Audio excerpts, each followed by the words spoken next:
There are many rich Muslims who build huge houses, more than they require. There is no zakat on a house in which a person lives. If these houses were smaller, the money saved would be liable for zakat. But because they build huge houses, they get exempted from zakat. Kindly comment. Again, in this issue too, there's the same difference of opinion. Normal ruling is that what is the basic necessity, the shelter, the house, which will require protection from the prying eyes, protection from heat, cold, rain.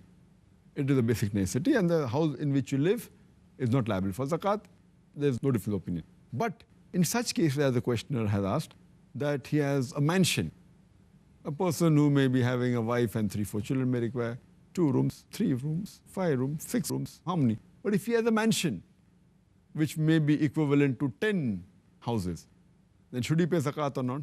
So again, most of the scholars, they say that the house in which you live is not liable for zakat, but it will fall under the category of Israaf. As Allah says in the Qur'an, in Surah Israa, chapter number 17, verse number 26 and 27, that be not a spendthrift, be not extravagant. For verily a person who is a spendthrift is brother of the devil.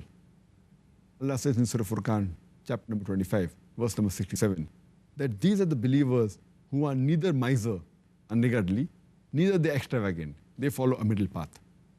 So extravagance is haram in Islam. So having such mansions is totally prohibited. People will say it's haram, people will say it's makruh, whatever it is. But yet, because they're living in it, most of the scholars say zakat need not be paid.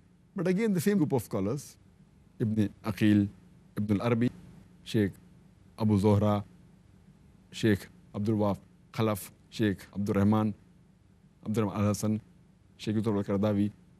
These group of scholars, they say that if a person has a mansion, which is much more than what the basic requirements, multiple times more, then it's an excess wealth.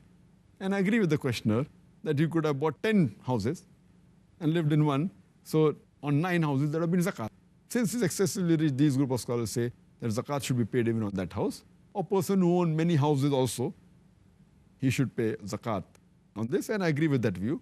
And even if it's not liable, the person is so rich. So even if he gives 2.5%, it will be better for him. It will be a protection for him on the day of judgment. So I'm of the view that these people should pay zakat on the house. Thank you very much, Dr. Zakir.